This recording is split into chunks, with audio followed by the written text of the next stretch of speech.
விடுதலைக்கு இங்கே இருந்த கரகோஷம் எமது இந்த விசேஷ அதிதிகளை வருக என வரவேற்பதோடு அடுத்ததாக எமது புத்தள மாவட்ட தேசிய மக்கள் சக்தியின் பாராளுமன்ற உறுப்பினரும் புத்தள மாவட்ட அபிவிருத்தி குழு தலைவராகிய எம்ஜே பைசன் அவர்களை தேர்ந்து நாம் வரவேற்பதோடு அடுத்ததாக எமது 11ஆம் தர மாணவர்களை நாங்கள் மேடைக்கு அழைத்திருக்கின்றோம். எனவே எல்லோரும் எழுந்து நின்று அதற்கு மரியாதை செலுத்துமாறுகளை அன்பாக இந்த நேரத்தில் வேண்டிக் கொள்கின்றேன்.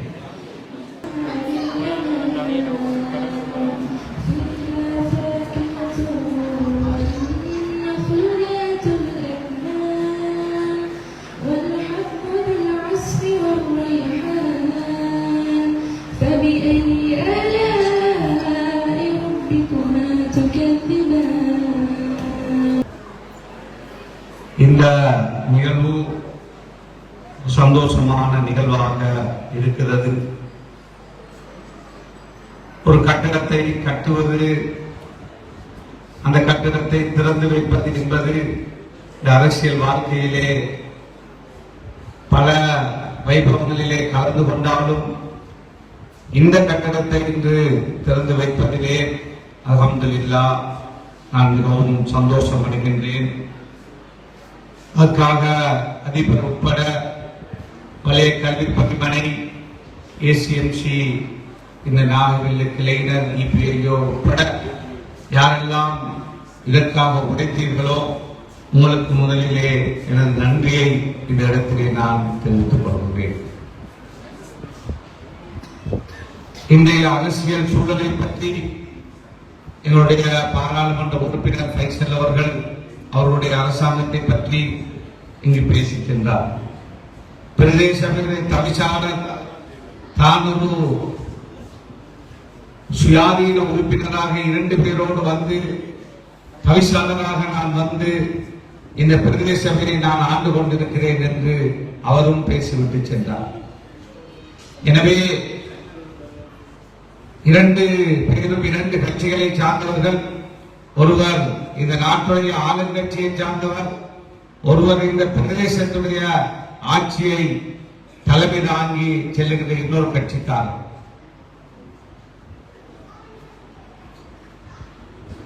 மூணாவதாக அகில இந்திய மக்கள் காங்கிரஸ் கட்சியுடைய தலைவராக இருக்கின்ற நான்.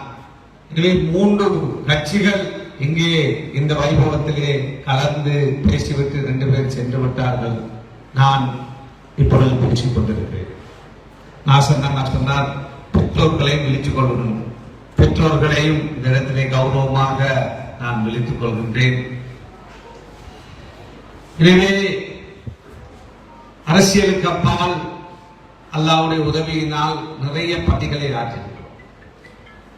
3 லட்சம் மக்கள் மணிஃபார்மிலே வந்து குடியேறி அகதிகளாக அல்லல்பட்ட பொழுது, அவர்களை குடியேற்ற வேண்டும் என்று சொன்ன பொழுது, முதலிலே கண்ணிவடி அகற்ற வேண்டும், தொட்டில் அமைக்க வேண்டும், தண்ணீர் கிணறுகளை துப்புரவு செய்ய வேண்டும், அதே போல குடிப்பதற்கான தண்ணீரை ஏற்பாடு செய்ய வேண்டும், அதே போல பாடசாலையை அபிவிருத்தி செய்ய வேண்டும் என்று வந்த பொழுது, முல்லைத்தீவிலோ கிளிநொச்சியிலே மடுவிலோ அல்லது மாந்தையில் இன்னொரு பகுதிகளிலே ஒரு பாடசாலையும் கட்டிடங்களாக இருக்கிறது. எல்லாமே இடிந்து இப்பொழுது காசா தெரிவது போலதான் எல்லாமே அழிந்து கிடந்தது. இந்திய அரசாங்கத்தோடு அன்று நான் பேசி ஒரே நாளிலே 200 கட்டிடங்களை டெம்பரரியாக புனரமைத்து இருந்த இடத்தில் இருந்த அந்த பாடசாலைகளை மீள அமைப்பதற்கான ஏற்பாடுகளை அன்று செய்யக்கூடிய வாய்ப்பு இந்த அரசியல் அதிகாரத்தினால் கிடைத்தது. ஒரு சில மாதங்களிலே 200 கட்டிடங்களை புனரமைத்து அந்த மாணவர்கள் தமிழ் சமூகத்துடைய அந்த பிள்ளைகளுடைய கல்வியை, அவர்களுடைய ஆரம்பத்தை செய்வதற்கான அந்த வாய்ப்பு எனக்கு அந்த அமைச்சராக இருந்த பொழுது கிடைத்தது. அதே போலதான் நமது மக்கள் மீளச் சென்ற பொழுது 2009க்கு பிறகு அதிகமான பாடசாலைகள் அழிந்திருந்தது. இருந்த இடம் தெரியாமல் இருந்தது.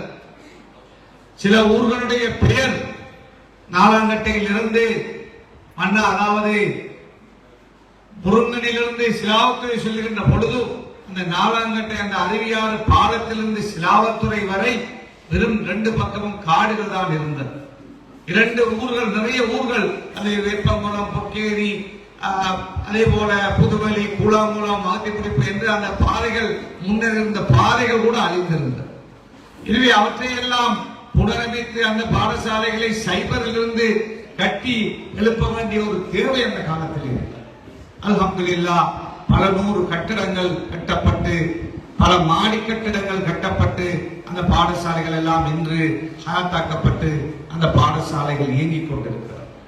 அதே போலதான் இவ்வாறான பணிகளை செய்து கொண்டிருக்கின்ற பொழுது ஏசிஎம்சி இந்த ஒரு கிளையும் இபிஐஓ வந்து இங்கு ஒரு பெரிய கட்டடம் தான் வேண்டும், 1 மாடி 2 மாடி அல்ல 3 மாடி கட்டடம் வேண்டும் என்று சொன்ன பொழுது இவ்வாறான ஒரு டிசைனை புதிதாக ஆரம்பித்து, அதாவது அமைத்து, எங்களுடைய இன்ஜினியர் யாசின் அவர்களும் நானும் இது எவ்வாறு செய்வது என்று அவசரமாக கட்ட வேண்டும், ஆனால் ஸ்டேட் இன்ஜினியரிங் கார்பரேஷன் ஊடாக செய்வோம், எதிர்காலத்திலே இந்த வேலைகளை இதே போல இன்னும் நாடு முழுக்க செய்யலாம் என்ற ஒரு ஆசையோடு தொடங்கினோம்.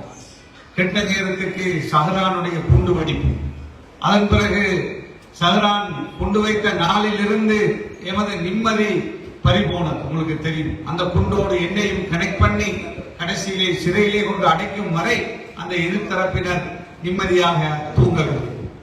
இப்பொழுது அதனுடைய பாதை வேறு திசையிலே நோக்கி சென்று கொண்டிருக்கிறது. யார் என்னை கொண்டு போய் அடைத்தார்களோ, யார் என்னை குற்றம் சாட்டினார்களோ, எனக்காக பாராளுமன்றத்திலே நம்பிக்கையில்லா பிரேரணை கொண்டு வந்தார்களோ, இன்று அவர்களின் பால் இந்த குற்றம், அவர்கள் தான் இதன் பின்னால் இருந்தார்கள் என்று தலைகீழாக அந்த சம்பவம் தற்பொழுது மாறிக்கொண்டிருப்பதை ஊடகங்களின் ஊடாக நாங்கள் பார்க்கிறோம். எனவே அந்த செயல்கள் தான் இந்த கட்டிடம் பல வருடங்களுக்கு பிறகு உங்களுக்கு இன்று கையளிக்கப்பட்டிருக்கிறது. இல்லை என்றால் இது இன்னும் 5 வருடங்களுக்கு முன்னர் இந்த கட்டிடத்தை கட்டி முடித்திருக்க முடியும். என்றாலும் அரசியல் அதிகாரம் இல்லாமல் போன பொழுது இந்த கட்டிடத்திற்கான பணத்தை போய் கோட்டாபே ஜனாதிபதியாக வந்த பொழுது கேட்க முடியுமா என்று நீங்கள் சிந்தித்து பாருங்கள். அவர்களுடைய முழு நேரமும் அவர்களுடைய ஆட்சியில் அந்த காலத்திலே எப்படி என்னை பழி வாங்குவது, எப்படி இந்த அரசியல் இருந்து ஓரங்கட்டுவது, எப்படி சிறையிலே அடைப்பது, எவ்வளவு காலம் அடைப்பது, இவரை வைத்து அடுத்த தேர்தலிலே நாங்கள் வெல்ல வேண்டும். ஒரு தேர்தலிலே பிரபாகரனை வைத்து வென்றார்கள், அடுத்த தேர்தலிலே இவர்தான் இந்த சூத்திரதாரி, இவர் அடைக்கப்பட்டது எங்களால் தான் என்று காட்டி அடுத்த ஜனாதிபதி தேர்தலிலே, அடுத்த பாராளுமன்ற தேர்தலிலே வெல்ல வேண்டும் என்பதற்கான சதிகளை செய்த பொழுதுதான் அல்லாஹ்வுடைய நாட்டம், ஒரு அரகர ஒரு ஏற்பாடு, கடைசியாக இருந்த இடம் தெரியாமல் நாட்டை விட்டு ஓடுகின்ற அளவுக்கு ஒரு மோசமான ஒரு நிலை அதன் பிறகு நடந்ததெல்லாம் உங்களுக்கு தெரியும். எனவே அதன் பிறகு எங்களுடைய தம்பி ரிஜாத் சொன்னது போல இந்த கட்டடம் சம்பந்தமாக பல வகையான கதைகள், என்னுடைய அந்த பரிதாபகரமான நிலையை விட இந்த கட்டடம் அரைகுறையாக கிடைக்கின்ற பொழுது இதை கட்டவில்லை இது என்று பல வகையான ஒவ்வொரு வகையான குற்றச்சாட்டுகளும் ஒவ்வொரு வகையான கதைகளும் வந்த பொழுது அந்த எங்களுடைய இபிஐஓ அதே போல ஏசிஎம்சி கிளையும் என்னை வந்து கொழும்பிலே சந்தித்து நாங்கள் கொஞ்சம் பணம் சேர்த்திருக்கிறோம், 80 லட்சம் 75 லட்சம் செலவழித்து நாங்கள் கொஞ்சத்தை செய்யவா என்று கேட்டார். நான் அவர் சொன்னது போல இது உங்களுடைய பணமா என்று கேட்ட பொழுது ஆம் என்று சொன்னார். ஏன் நான் அதை அவர்கள் செய்யும் பொழுது நான் விரும்பவில்லை என்றால், அரசாங்கம் கட்டிக் கொண்டிருக்கின்ற ஒரு கட்டடத்துக்குள்ளே கொஞ்சம் பணத்தை கொண்டு வந்து நாங்கள் வெளியாட்கள் கட்டிய பிறகு அதை மீள அரசாங்கத்திடத்திலே பணத்தை பெறுவது கடினமான விஷயம். அதனால் நான் சொன்னேன், எனக்கு கொஞ்சம் டைம் தாங்கள், டிசம்பர் வரை தாருங்கள் என்று நான் நினைக்கின்றேன். நவம்பரிலே நான் சொன்னேன். அல்லாஹ்வுடைய உதவியினால் இந்த கட்டடத்துடைய முழு எஸ்டிமேட்டையும் செய்து அதற்கான நிதி 5 கோடி ரூபாய் அன்று எதிர்கட்சியில் இருந்த பொழுது அரசாங்கத்தை பிடித்து அதன் ரணில் விக்ரமசிங்கே அவர்களுடைய தலைமையிலான அரசாங்கத்தில் சமன் ஏக்கநாயக் என்கின்ற செயலாளரை சந்தித்து என்னுடைய தாற்பயத்தை, என்னுடைய உண்மையை, என்னுடைய தேவையை சொல்லி அந்த பணத்தை பெற்று அல்ஹம்துலில்லாஹ் கட்டி முடித்தோம். எனவே அன்பு மாணவ செல்வங்களே, பெரியவர்களே, பெற்றோர்களே, இவ்வாறு பல சவால்கள் மிகுந்த இந்த காலத்திலே தான் இந்த கட்டிடம் இன்று உங்களுக்கு கையளிக்கப்படுகிறது. அதே போலதான் இந்த காலம் உங்களுக்கு தெரியும், ஒரு புதிய ஒரு அரசாங்கம் ஒரு வித்தியாசமான அரசாங்கம் அவர்களுடைய ஆட்சி நடந்து கொண்டிருக்கிறது. இதுவரை காலமும் ஒரு ஐக்கிய தேசிய கட்சி அல்லது ஸ்ரீலங்கா சுதந்திர கட்சி இரண்டு தரப்பு தான் ஆட்சி செய்தார்கள். இது ஒரு மூன்றாவது தரப்பட்ட கையிலே இந்த அரசாங்கம் என்று மக்கள் வழங்கியிருக்கிறார்கள். எனவே அவர்களினூடாகவும் இந்த பாடசாலைக்கு பெறக்கூடிய விஷயங்கள் இருந்தால் நீங்கள் அவர்கள் சார்ந்தவர்களை பயன்படுத்தி பெற்றுக் கொள்ளுங்கள். எம்மை பொறுத்த வரையிலே கல்வி செல்வம் என்பது அளிக்க முடியாத ஒரு செல்வம். நாம் இடம்பெயர்ந்து வருகின்ற பொழுது பெருந்தையோடு வந்தவர்கள் தான். உங்களுடைய தம்பி நிஜா சொன்னது போல இந்த பாடசாலை மட்டுமல்ல, எல்லா பாடசாலைகளும் இங்கு ஆரம்பிக்கப்படுகின்ற பொழுது பொட்டில்களிலே தான் நாம் ஆரம்பித்தோம்.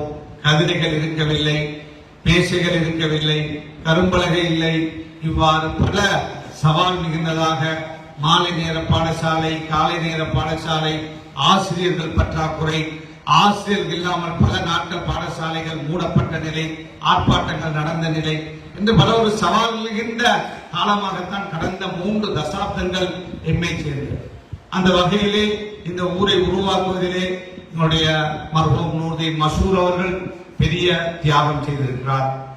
இந்த பாடசாலை உருவாக்குகின்ற விஷயத்திலே, இந்த ஊருடைய உருவாக்கத்திலே அவருடைய தியாகம், அவர் மறைந்தாலும் நிச்சயமாக அவரது கபருக்கு அந்த நன்மைகள் போய் சேரும் என்பதிலே சந்தேகம் கிடையாது. எனக்கு நல்ல ஞாபகம் இருக்கிறது.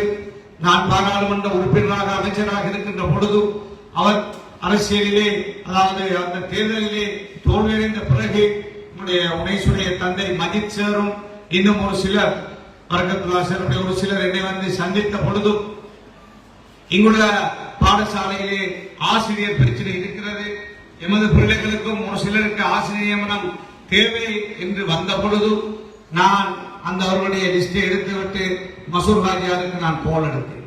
அவர் சொன்னார், ரிஷாட், உங்களால் முடிஞ்சதை நீங்கள் கொடுங்கள், செய்யுங்கள், தேவை என்றால் ஊரிலே போய் அந்த பாடசாலையிலே வைக்க வேண்டும் என்றாலும் கொடுங்கள் என்று எனக்கு சொன்னார். அன்றைய அந்த காலம் அரசியலிலே நாங்கள் 2 பேரும் 2 துருவங்கள் போல பார்வையாளர்களால் பார்க்கப்பட்ட ஒரு காலம், 2 அணியும் வேறு அணிகள் போல பார்க்கப்பட்ட ஒரு காலம். என்றாலும் அவ்வாறான ஒரு உறவு அவரோடு அரசியலிலே நாங்கள் வேறு துருவங்களாக இருந்தாலும் இருந்தது. அதே போல அவர் மரணிப்பதற்கு ஒரு சில நாட்களுக்கு முன்னர் பாராளுமன்றத்திலே என்னை கண்டு என்னை அதாவது அவருடைய தலைவரோடு பாராளுமன்றத்திலே ஏதோ பேசிக் கொண்டிருந்து விட்டு வருகின்ற பொழுது என்னோடு வந்து என்னை அழைத்து உங்களுடைய ஏசிஎம்சி கட்சியை முன்னெடுத்து செல்லுங்கள் என்று சொல்லிவிட்டு சென்றார். அதுதான் என்னோடு அவர் கடைசியாக கதைத்த கதை. அதுக்கு முன்னர் அவர்களுக்கு இடையிலே என்ன கலந்துரையாடல் நடந்ததோ என்று தெரியாது. அந்த கலந்துரையாடல் முடிய வருகின்ற பொழுது என்னை பார்த்து சொல்லிவிட்டு சென்றார். எனவே ஒரு சில நியமனங்களை நான் வழங்கிய பொழுது அந்த நியமனங்கள் அந்த காலத்திலே பேசுபொருளாக அன்றிருந்த தமிழ் அரசியல் தலைமைகள் அங்கு கேள்வி கேட்ட பொழுது அந்த நேரத்திலே அவர் நாங்கள் 2 பேரும் எதிர்த்தரப்பாக இருந்தாலும் அந்த நேரத்திலே அமைதி காத்து அந்த இடத்திலே நான் செய்த அந்த செயலை பிழையென்று சுட்டிக்காட்ட வந்தவர்கள் அந்த இடத்திலே வெற்றி பெறாமல் இருப்பதற்காக அந்த இடத்திலே அவர் அமைதி காத்து அந்த கௌரவமாக நடந்து கொண்டார். இது இவ்வாறான நல்ல தொடர்பு எங்களுக்கு இடையிலே இருந்தது. அரசியலிலே ஆளுக்கு ஒரு பாதையிலே நாங்கள் சென்றோம். என்றாலும் இவ்வாறான நல்ல பணிகள் இன்று அந்த 500 ஆசிரியர்களை அன்று நாங்கள் வழங்கியதனுடைய தாக்கம் நான் கண்ணால் கண்டேன். எமது மக்கள் மீள்குடியேறிய பிறகு அந்த பாடசாலைகளிலே ஆசிரியர்களும் இல்லை, அதிபர்களும் இல்லாத பொழுது நாங்கள் வழங்கிய அந்த ஆசிரியர்கள் தான் அதிபர்களாக, பதில் அதிபர்களாக, ஆசிரியர்களாக இருந்து அந்த பிரதேசத்திலே மீள கல்வியுடைய ஒரு புரட்சி வருவதற்கு காரணகர்த்தாக்களாக இருந்தார். எனவே இந்த அரசியல் பயணம் எல்லா துறையிலும் எமக்கான பணிகளை செய்வதற்கு எம்மை ஊன்றிருக்கிறது. அதற்கான சந்தர்ப்பத்தை தந்திருக்கிறது. இன்று அல்ஹம்துலில்லாஹ் ஒரு அரசியல் கட்சியை உருவாக்கி நாடு முழுக்க இந்த பணி நடந்து கொண்டிருக்கிறது. 2 தினங்களுக்கு முன்னர் நாங்கள் ஒரு வேலை திட்டத்தை ஆரம்பித்தோம். எதிர்கட்சியில் இருந்தாலும் எங்களால் பெரிய அபிவிருத்திகளை இப்பொழுது செய்ய முடியாவிட்டாலும் அபிவிருத்திகளை இந்த அரசு செய்கின்ற விஷயங்களுக்கு நாங்கள் எந்த தடங்களையும் செய்கின்றவர்கள் அல்ல. அதே போல நாங்களும் எங்களது கட்சி எதையாவது செய்ய வேண்டும் என்று இந்த வருடம் மூலவழியிலே 9 எடுத்த மாணவர்களை, அதே போல ஏலவழியிலே 3 எடுத்த மாணவ செல்வங்களை நாடளாவிய ரீதியிலே கௌரவப்படுத்துகின்ற ஒரு வேலை திட்டத்தை எங்களுடைய கட்சி கல்வி பிரிவு எங்களுடைய ஹுசைபத் அவர்களுடைய ஊரை சேர்ந்த டாக்டர் ஹில்மி மொய்தீன் பாபா தான் அதற்கான பணிப்பாளர். அந்த அடிப்படையில் நாங்கள் முன்னெடுத்து வருகிறோம்.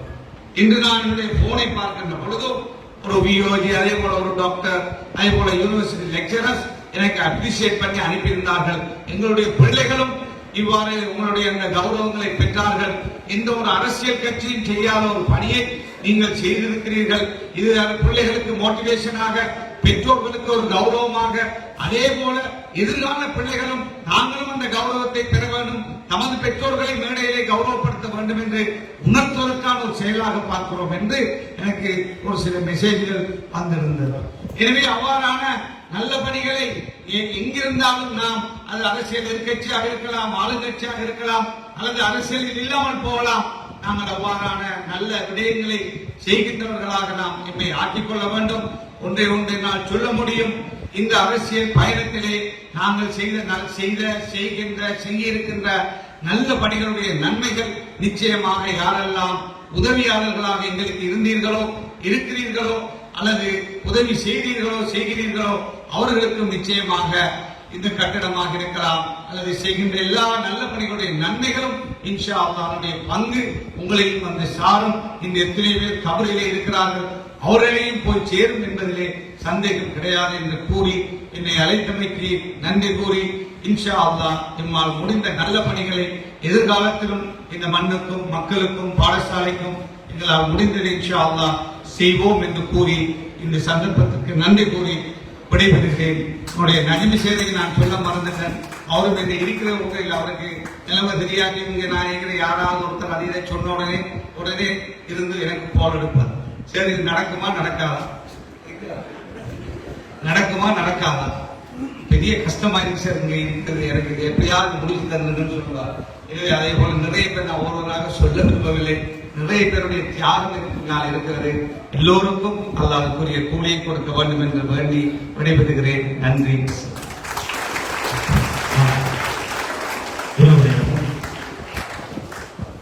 அகில இலங்கை மக்கள் காங்கிரசின் தலைவரும் முன்னாள் அமைச்சரும் தற்போதைய பாராளுமன்ற உறுப்பினருமான அல்ஹாஜ் ரிஷாத் பதியுதீன் அவர்கள் உங்கள் மத்தியில் உரை நிகழ்த்தி சென்றார்கள்.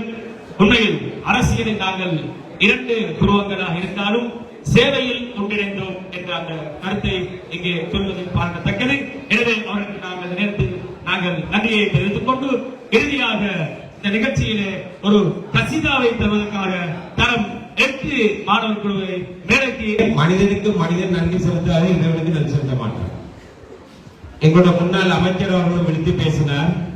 இங்கு முன்னுக்கு இருக்கின்ற அன்போசாரிகள் எங்களோட மாநில உறுப்பினர் தாய்ச்சமன் அவருக்கும் தெரியும். இந்த விழாவை நடத்துவதற்கு காலை 8 மணிக்கு பேக்க தூக்குறோம், 12 மணிக்கு அந்த பேக்கோட முடிவார். அவருக்கு பின்னால் நானும் தெரியும், எங்களோட கோட்டை கல்விப்பளிப்பாளர்களுக்கும் தெரியும். அங்க எத்தனை சிரமத்தை நாங்கள் எதிர்கொள்ள வேண்டும். எங்களோட அமைச்சருக்கு, முன்னாள் அமைச்சர் அவர்களுக்கு நாங்கள் பிரமாண்டமான ஒரு விழா ஏற்பாடு செய்யத்தான் இருந்தோம். ஆனால் தற்போதைய அரசியல் சட்டத்தின்படி, அரசாங்க சட்டத்தின்படி சில வரையறை மிகவும் ஒரு அபிப்பிராயத்தை, அதற்கு எல்லாம் வல்ல இறைவனை நினைவுறுந்தவனாக எமது அழைப்பை ஏற்று வருகின்றுள்ள முன்னாள் அமைச்சரும் அகில இலங்கை மக்கள் காங்கிரஸ் தேசிய தலைவரும் இந்நாள் பாராளுமன்ற உறுப்பினருமான அல்ஹாஜ் ரிஷாத் பதியுதீன் அவர்களுக்கு எனது பாடசாலை அதிபர், ஆசிரியர்கள், பாடசாலை அபிவிருத்தி சங்கம், பழைய மாணவர்கள், பெற்றோர்கள், எமது ஊர் சார்பான மனமார்ந்த நன்றிகளை தெரிவித்துக் கொள்வதுடன் எதிர்காலத்தில் இதைவிட சிறப்பான சேவைகள் எமது ஊருக்கும் பாடசாலைக்கும் கிடைக்கும் என்ற நம்பிக்கையுடன் அவருடைய வருகைக்கு நன்றியை தெரிவித்துக் கொள்கின்றேன். அதே போல உங்கள் நன்றி கூறப்படும் அனைத்து விடயங்களும் அதிபர், ஆசிரியர்கள், மாணவர்கள், பாடசாலை அபிவிருத்தி சங்கம், பழைய மாணவர்கள் சார்பான நன்றியதாகவே இருக்கும். அடுத்ததாக எமது அழைப்பை ஏற்று வருகின்ற புத்தளம் மாவட்ட பாராளுமன்ற உறுப்பினரும் அதாவது மாவட்ட அபிவிருத்தி குழு தலைவரும் சகோதரர் பைசல் அவர்களுக்கும் எமது மனமார்ந்த நன்றிகள். அதே போல எமது வளையத்தின் எமக்கு பொறுப்பான வளைய கணிப்பெடுப்பாளர் எமக்கு எத்தனையோ வகையில் அவர் நிறைய தராவிட்டாலும் எத்தனையோ வகையிலே அவர் எங்களுக்கு பல ஆலோசனைகளை கூறி இந்த விழாவை சிறப்புற நடத்துவதற்கு பல வழிகளில் உதவி செய்தார் எமது வளைய கணிப்பெடுப்பாளர் பிரசாத் சேர் அவர்களுக்கும் வருகை தராதால் அவருக்கும் இத்தருணத்தில் நன்றிகளை தெரிவித்துக் கொண்டு அதே தருணத்தில் எமது பிரதேச கோட்ட கல்விப்படிப்பாளர் நௌசா சார் அவர்களுக்கும் எமது மனமார்ந்த நன்றிகள். அதே போல இங்கு வருகை தந்த புத்தளம் பிரதேச சபை தலைவர் சஞ்சீவ அவர்களுக்கும் வடமேல் மாகாண முன்னாள் வடமேல் மாகாண சபை உறுப்பினர் தாஹிர் அவர்களுக்கும் பொறியியலாளர் தேவா விதானகே அவர்களுக்கும் புத்தள பிரதேச சபை உறுப்பினர் ஷாஹின் பிஷா அவர்களுக்கும் புத்தள பிரதேச சபை முன்னாள் உறுப்பினரும் இபிஐஓ உறுப்பினருமான ரிஜாஜ் அவர்களுக்கும் இபிஓ சார்பாக வரவேற்றுள்ள தஸ்லீம் ஆசிரியர் அவர்களுக்கும் வர்த்தர் சபாடி அவர்களுக்கும் வடமாகாண பொதுத்தேவை ஆணைக்குழுவின் உறுப்பினரும் எமது ஊரின் மூத்த ஆலோசகருமான நாசர் அவர்களுக்கும் எமது அழைப்பை ஏற்று இங்கே வருகை தந்த புத்தளம் ஆசிரியர் வளாக முன்னாள் பயிற்சியாளர் நவாசர் அவர்களுக்கும் முன்னாள் ஆசிரியர் ஆலோசகர் நிஜாம் சார் அவர்களுக்கும் தற்போதைய ஆசிரியர் ஆலோசகர்களுக்கும் பள்ளி இரண்டு பள்ளிகளின் நிர்வாகிகளுக்கும்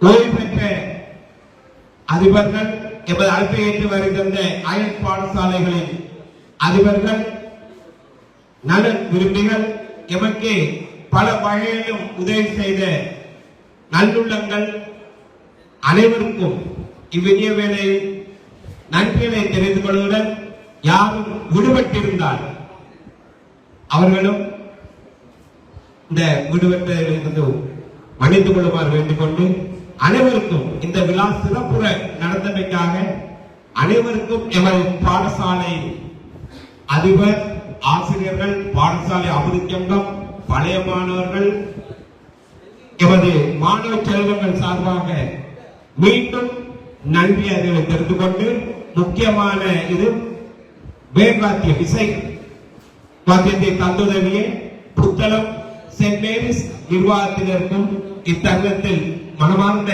நன்றியை தெரிந்து கொண்டு விடைபெறும்.